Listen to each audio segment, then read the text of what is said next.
មានបងប្អូនក៏បានឆាតសួរខ្ញុំអំពីរឿង kick ឥឡូវយើងមកស្ដាប់ទាំងអស់គ្នាហើយខ្ញុំនឹងបង្ហាញអ្នកនរគ្នាអំពីរបៀបធ្វើបាច់ kick យើងហើយយើងធ្ងន់បងអាចចេញវីដេអូប្រាប់បានហើយរបៀប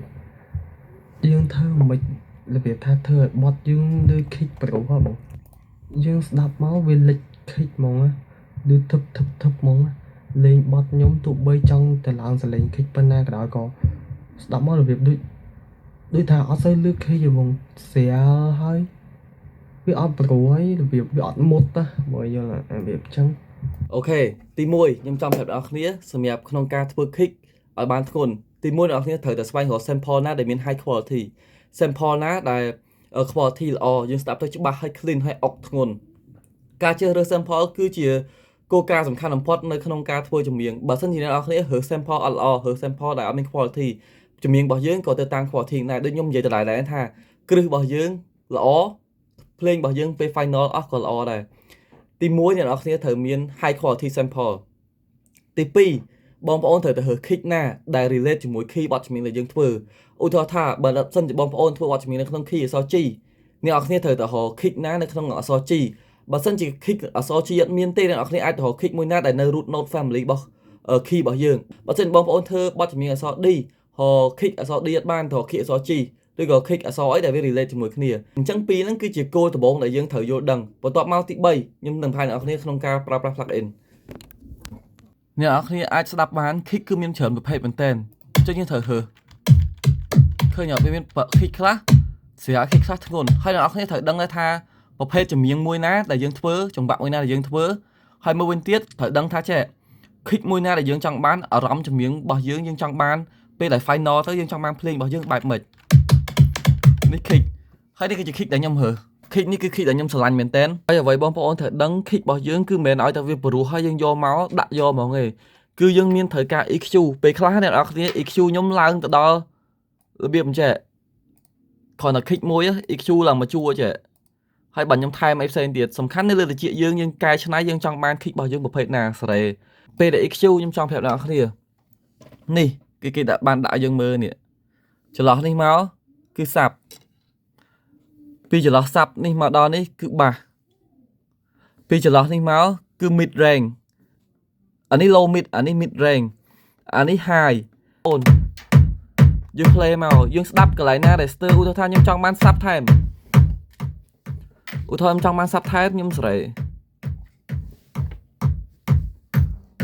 យើងស្ដាប់ទៅតាមត្រចៀកយើងអ្នកនរគ្នាពីព្រោះអី sample មួយ kick មួយគឺវា sound ខុសៗគ្នាឧទាហរណ៍ថា kick ខ្ញុំឮ high ខ្លាំងពេកខ្ញុំអាចតម្លាក់កាត់ high មកវាមកហើយខ្ញុំអាចឡើង low អ្វីខ្ញុំចង់បានឧទាហរណ៍ថា kick របស់ខ្ញុំស្ទើ mid ខ្ញុំដឹងថា mid នេះនៅលេខ4ចន្លោះ range វានេះចុចយើងស្ដាប់មួយទៀតខ្ញុំចង់ប្រាប់អ្នកនរគ្នាខ្ញុំសុំសរុបនៅក្នុងវីដេអូនេះហ្មងនៅពេលដែលបងប្អូន EQ ឧទាហរណ៍ថា kick បងប្អូនទាំងអស់គ្នាធ្វើនៅលើ key F ចុច mouse ស្ដាំមកចូល key រើស key F ហើយយើងត្រូវដឹងថាចន្លោះមួយណាដែលយើងចង់មិនលេខ0នៅនេះលេខ1នៅនេះលេខ2លេខ3លេខ4គឺដេញមកគ្នាអញ្ចេះឧទាហរណ៍ថាឥឡូវយើងចង់សេរីនៅក្នុង mid C4 F4 នេះឃើញទេវានៅក្នុង range លេខ4នេះហើយនេះ low mid នេះអញ្ចឹងខ្ញុំអាចសេរីនៅក្នុងនេះបានទាញមកខ្ញុំបើកទៅតាមអ្វីខ្ញុំចង់បានត្រូវការ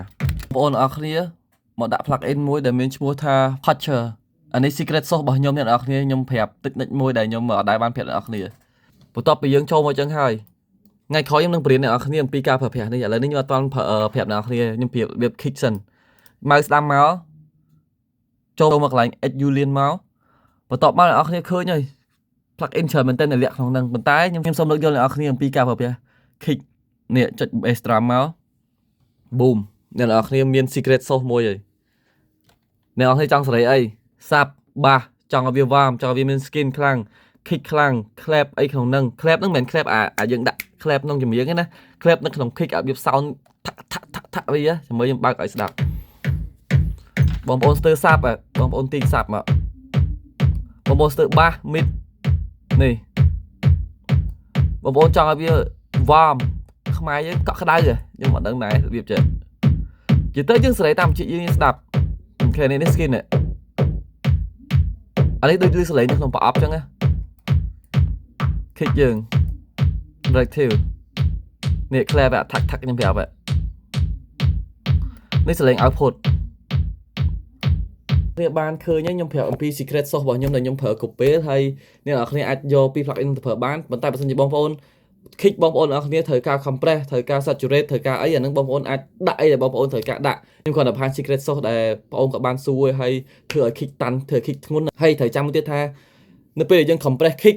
ឬក៏ពេលដែលយើងចិត្តសលេង kick អីយើងត្រូវស្គាល់ kick របស់យើងដែរពេលខ្លះបើសិនជាយើង compress ខ្លាំងក៏វាអាច distort ធ្វើឲ្យ kick យើងអត់ល្អធ្វើឲ្យ kick យើងខូចទម្រង់ធ្វើ kick យើងរ៉ែដូចគ្នាអរគុណអ្នកនរគ្នាសម្រាប់ការតាមដានវីដេអូនេះ Peace បងប្អូនអរគ្នាសូមជួយ follow ខ្ញុំម្នាក់មួយនៅក្នុង Instagram មួយផងបើសិនជាបងប្អូនពេញចិត្តនិងចូលចិត្តនៅអ្វីដែលខ្ញុំចែកម្លែកនឹងធ្វើជូនអ្នកនរគ្នាអរគុណ